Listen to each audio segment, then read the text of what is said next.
Assalamualaikum teman-teman, sekarang jam 3:38. Sekarang kita akan lanjutkan perjalanan menuju ke Bandung, Jawa Barat. Kita mulai dari kota Tasikmalaya. Tapi untuk rute kali ini saya tidak akan melewati Malangbong, tapi saya akan langsung ke Cigalontang dan langsung ke kota Garut. Lalu masuk ke Nagreg, lalu ke Bandung. Ikuti terus videonya, kita mulai episode kali ini, let's go. Oke teman-teman, cuacanya hujan deras, baru nyampe Tasikmalaya. Kita berteduh dulu sebentar. Nanti kalau udah agak reda, kita lanjutkan kembali. Oke teman-teman, dan sekarang udah mulai reda. Sekarang kita gaskin lagi. Let's go.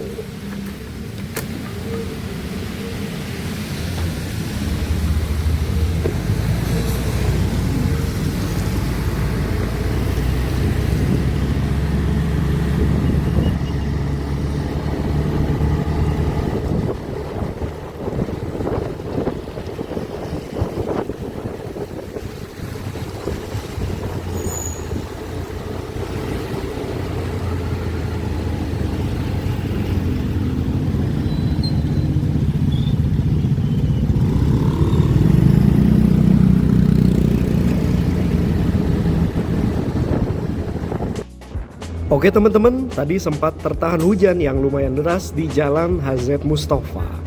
Dan lumayan saya beristirahat dan berteduh sebentar. Tapi sekarang hujannya sudah reda, kita gas kembali, let's go. Masih bercerita tentang petualangan saya, solo touring Bandung-Bali pakai Beat Street kesayangan. Akhirnya kita sampai juga di episode 10 teman-teman, atau episode final dari series perjalanan saya kali ini. Di video ini saya akan spill semua keperluan yang teman-teman bisa gunakan untuk referensi saat touring ke Bali. Tonton videonya sampai selesai, saya akan bahas semuanya di video kali ini.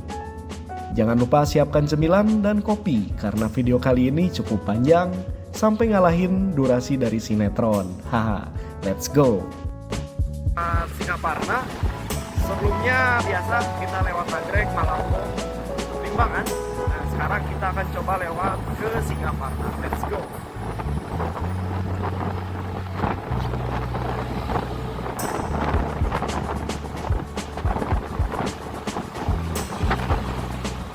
Dari kawasan Tasikmalaya kita mengarah ke selatan menuju ke arah Singaparna. Nah, ini dia nih. Kali ini saya mau coba jalur alternatif yang pertama kalinya saya akan lewati teman-teman. Dan katanya jalur ini disuguhi langsung oleh pemandangan khas pegunungan yang cukup menarik. Dan sebenarnya saya itu sudah terlalu bosan untuk melewati jalur Malangbong, Nagreg, Limbangan. Maka dari itu saya putuskan untuk menjajal jalur ini. Let's go.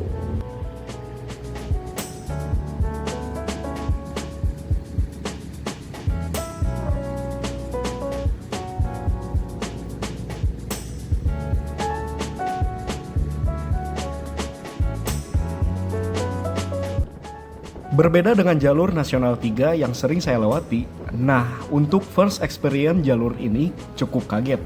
Karena memang banyak jalanan yang bergelombang sepanjang jalan. Dan istilahnya butut gitulah, haha.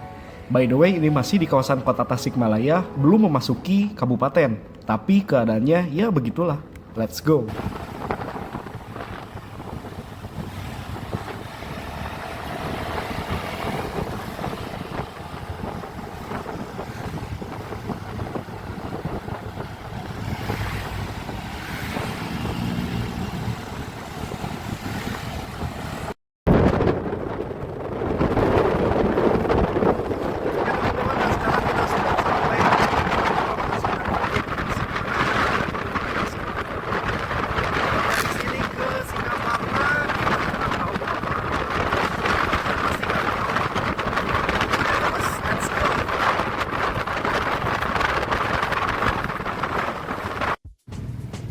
Oke teman-teman, selamat datang di ibu kota Kabupaten Tasikmalaya, yaitu Singaparna. Jam 4:28 akhirnya saya tiba di kota yang terkenal dengan kupat tahunya itu. Tapi di perjalanan kali ini saya tidak akan rest lagi di sini. Mungkin nanti di Garut atau di mana aja lah. Yang penting kita gaskan dulu supaya tidak terlalu malam sampai Bandung. Agar saya bisa beristirahat karena esok paginya saya akan bekerja kembali. Let's go.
Di daerah Mangunreja, Tasikmalaya, suasana jalanan mulai masuk ke perkampungan.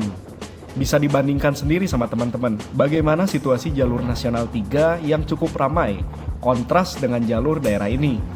Dengan bermodalkan rute dari Google Maps, saya susuri jalur ini sambil menikmati jalanan khas pedesaan.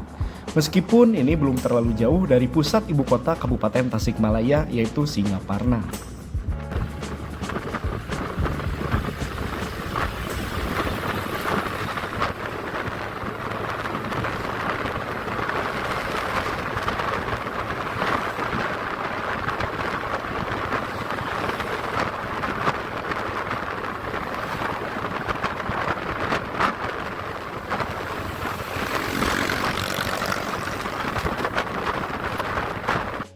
Oh iya, baru kepikiran nih. Kalau misalkan di hari-hari arus mudik atau waktu liburan, seperti biasa, jalur selatan mulai dari Nagrek, Limbangan, hingga Ciawi sangat padat. Bisa tuh teman-teman pakai jalur ini untuk menghindari kepadatan di jalur utama tadi. Ya meskipun menambah waktu sekira 2 jam dari waktu biasanya. Tapi setidaknya kita tidak stres terjebak dalam kemacetan. Let's go!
Jam 4 lebih 49 menit masih di Kabupaten Tasikmalaya.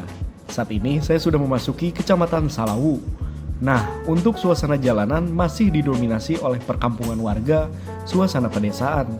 Tapi sebelumnya saya berekspektasi bahwa saya akan melewati hutan-hutan, tapi ternyata masih banyak juga perkampungan warga di sini. Dan jalanannya pun tidak terlalu ramai. Entah jika malam hari seperti apa. Mungkin teman-teman punya pengalaman melewati jalur ini, boleh tuh sharing di komen.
Oke, kita gaskan kembali setelah istirahat sebentar di SPBU Salawu. Let's go.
Oke teman-teman, sekarang saya akan membahas mengenai budget yang saya keluarkan untuk solo touring dari Bandung ke Bali pulang pergi. Nah, yang pertama kita bahas yaitu budget untuk bahan bakar. Kalau untuk bahan bakar sih saya habis di angka 370.000 pulang pergi. Angka ini sih pasti akan berbeda ya dengan teman-teman motor yang berbeda digunakan selain motor Beat. Karena ini motor yang super irit, maka budget untuk bahan bakar tidak terlalu besar. Oh iya, 370.000 itu tidak termasuk bensin selama saya di Bali. Jadi ini hitungan saya yang keluarkan dari Bandung sampai Bali saja. Waktu di Bali sih saya sempetin keliling, tapi tidak terlalu jauh dari lokasi rumah saya di Sanur. Kemungkinan sih anggaran sekitar 100 ribuan untuk teman-teman saat di Bali. Oh iya, kenapa saya membahas mengenai budget bahan bakar ini? Karena banyak sekali komentar dari teman-teman semua yang menanyakan terkait biaya bahan bakar habis berapa.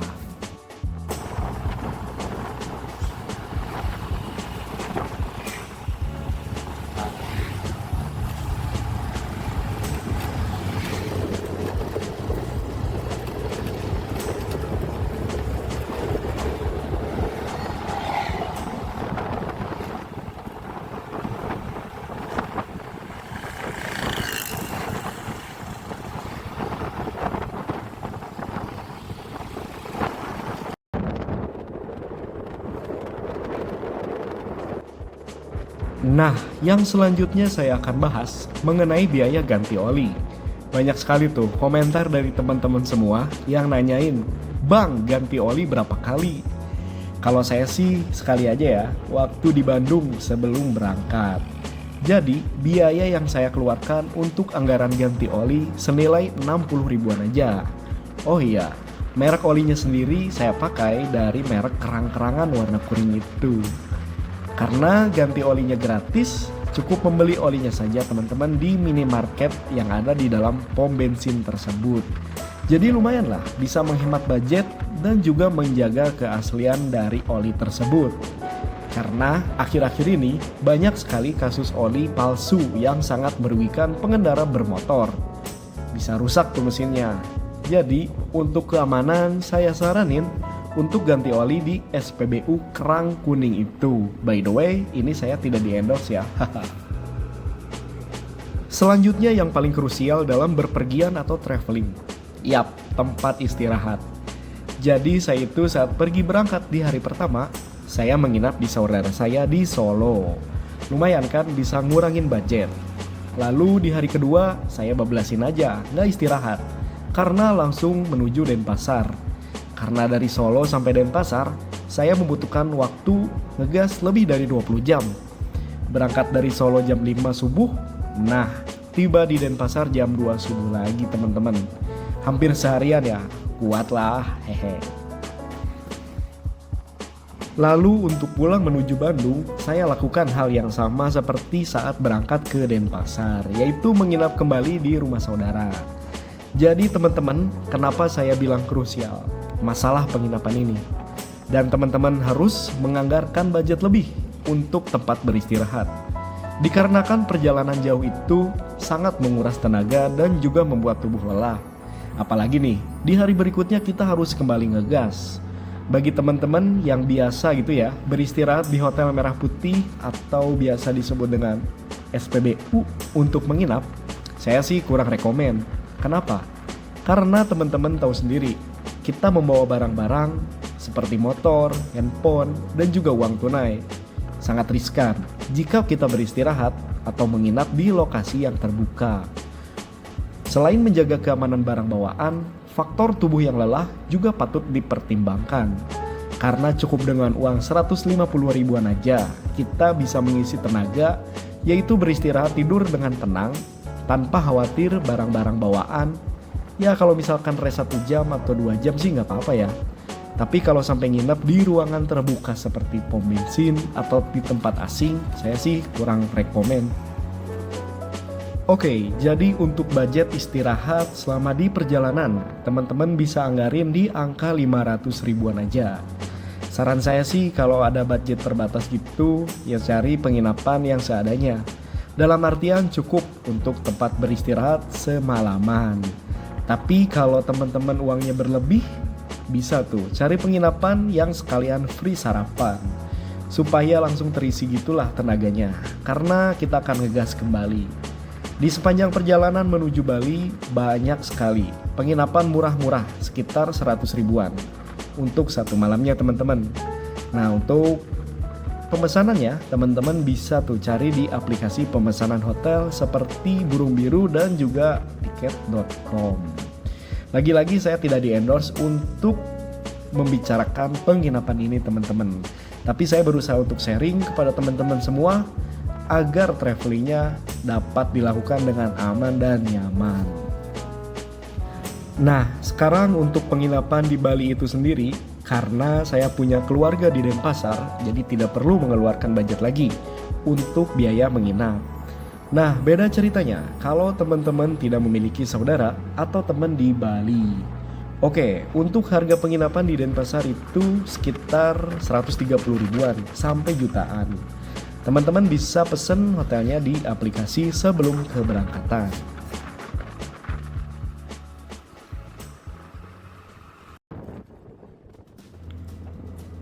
Oke, selanjutnya saya akan spill budget untuk makan. Selama di perjalanan menuju dan kembali lagi teman-teman, saya usahakan untuk mencari makan yang hemat, seperti di warung-warung nasi. Nah, untuk sekali makan saya habis di 15.000, sedangkan sehari saya habis 3 kali makan selama rest. Selama 7 hari saya habis di angka 400 ribuan. Karena di beberapa kota saya mampir untuk mencicipi makanan khas, seperti di waktu di Jawa Timur saya mencoba rawon. Nah di Solo saya jajan bakso. Ya yang begitu-begitu sih teman-teman, wajib dianggarin. Jadi jangan sampai kita mau healing tapi malah nggak nyobain pengalaman mencicipi kuliner lokal. Oke, untuk makanan saya saranin teman-teman anggarin di angka 600 ribuan aja.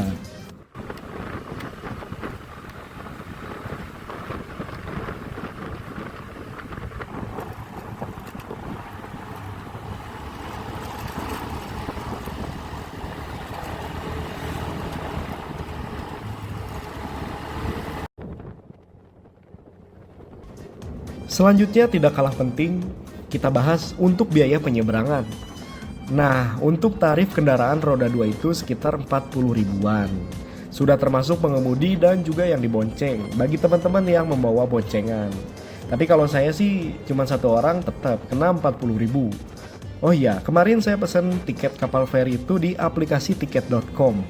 Bagi teman-teman yang gak mau ribet, gak usah khawatir sih. Karena di area penyeberangan banyak sekali agen-agen penjualan tiket kapal feri. Bahkan di minimarketnya pun menyediakan tiket penyeberangan. Oke, untuk budget penyeberangan teman-teman bisa anggarin di angka 100 ribuan aja pulang pergi. Oh iya, kelewat. Sedikit cerita mengenai harga makanan di Bali itu teman-teman, sebenarnya sih sama aja sama di Pulau Jawa. Ya kalau mau nyari makanan yang murah, teman-teman bisa datang ke warung-warung nasi Jawa Timur. Ya memang banyak sekali warung Jawa Timur yang menjual makanan aneka makan tersebut teman-teman. Dan teman-teman jangan lupa untuk mencoba nasi tempong. Saya tidak akan sepil gimana rasanya, tapi teman-teman harus coba saat tiba di Bali. Haha. Next, kita akan bahas mengenai tiket wisata selama di Bali. Meskipun waktu kemarin saya tidak mengunjungi tempat-tempat wisata yang ada di Bali, tapi saya akan bantu sepil biaya yang teman-teman harus anggarin. Sedikit cerita mengenai harga tiket masuk wisata di Bali, sangat berbeda sekali dengan ada yang di Pulau Jawa. Jika destinasi wisata di Pulau Jawa sedikit-sedikit ada pungutan liar, atau apalah gitu ya, sangat berbeda sekali teman-teman dengan Pulau Bali. Contoh, jika teman-teman berkunjung ke Pantai Sanur, teman-teman hanya membayar tiket parkir saja yaitu Rp2.000. Nggak ada tuh cerita pas di parkiran nanti kita keluar, nanti ditagih lagi. Yang kayak begini sih teman-teman ya, hal positif dari pariwisata yang ada di Bali, yang membuat nyaman para pengunjung. Jadi nggak pernah bosan tuh kalau misalkan ke Bali.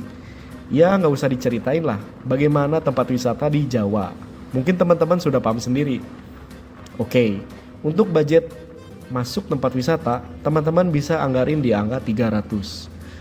Kenapa 300.000? Mungkin saya tidak akan spill semua tempat wisata. Teman-teman bisa cari referensi tempat wisata di vlogger lain. Mudah-mudahan selanjutnya saya dapat konten mereview tempat wisata yang ada di Bali. Nah, ini yang paling penting. Setelah berwisata ke Bali, masa sih nggak bawa oleh-oleh? Oke, saya punya referensi dan rekomendasi bagi teman-teman semua yang mau belanja oleh-oleh. Murah dan juga berkualitas.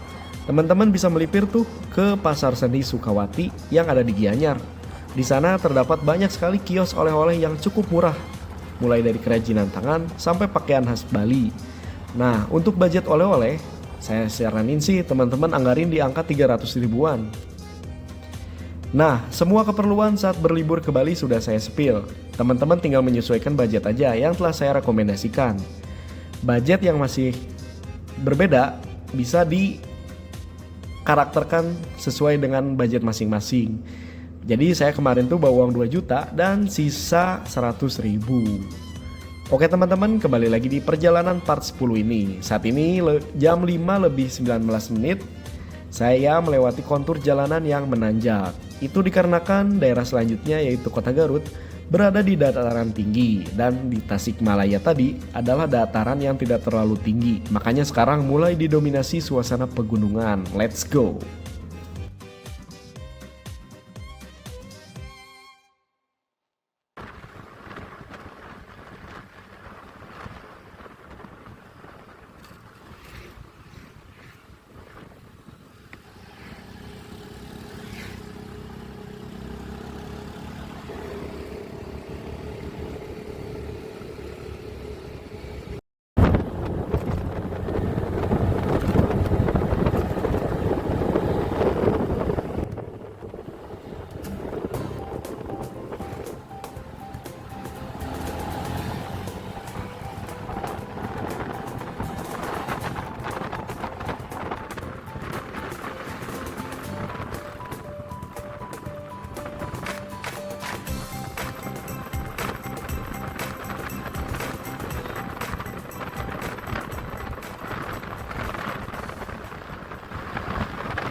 Hari belum gelap dan saya telah menempuh perjalanan selama 2 jam dari kota Tasik hingga akhirnya tiba di kawasan Garut Kota. Perjalanan menuju Bandung dari Garut Kota sekitar 2 jam. Oh iya, di sini saya mencari di Google tempat bakso khas Garut. Nah, saya dapat rekomendasi di Jalan Cimanuk. Let's go.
Oke teman-teman, sekarang kita sudah sampai di kota Garut.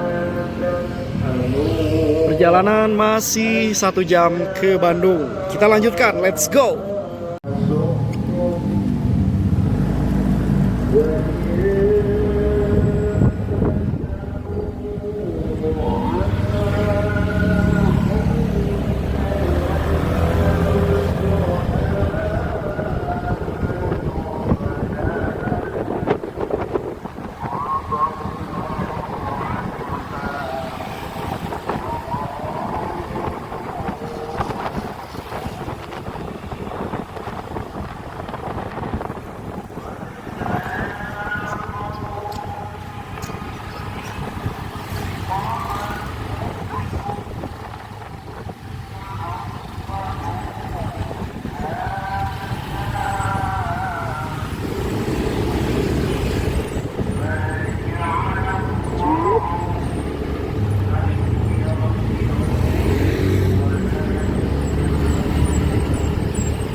nyobain bakso ronyoknya guys.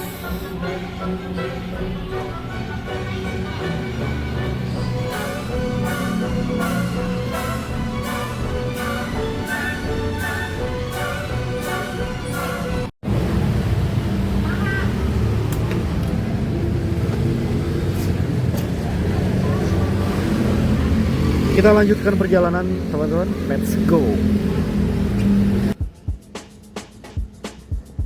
Setelah beristirahat sambil menyantap bakso ronyok khas Garut, kita lanjutkan perjalanan kembali. Rute yang akan saya lewati ini yaitu Leles, Kadungora, Lingkar Nagrek, Rancai Kek. Akhirnya tiba di kota Bandung. Let's go.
Oke teman-teman, tidak terasa ya, akhirnya jam 7 malam kita sudah sampai di Rancaikek. Dan itu artinya perjalanan dari Tasikmalaya perlu waktu sekitar 4 jam. Dan akhirnya kita sudah tiba di penghujung video part 10, sekaligus episode final dari seri solo touring Bandung-Bali pakai Beat Street kesayangan. Saya mau mengucapkan terima kasih yang sebesar-besarnya buat teman-teman semua yang sudah setia menonton video perjalanan saya dari episode 1 sampai episode 10 ini. Tanpa dukungan dari teman-teman semua, channel Gilang Rangers tidak ada artinya. Maka dari itu saya akan mencoba konsisten mengisi waktu gabut teman-teman semua dengan video perjalanan dari saya. Buat teman-teman yang sudah like, komen, subscribe, dan juga share video saya, terima kasih banyak ya. Dukungan dari kalian sangat berarti.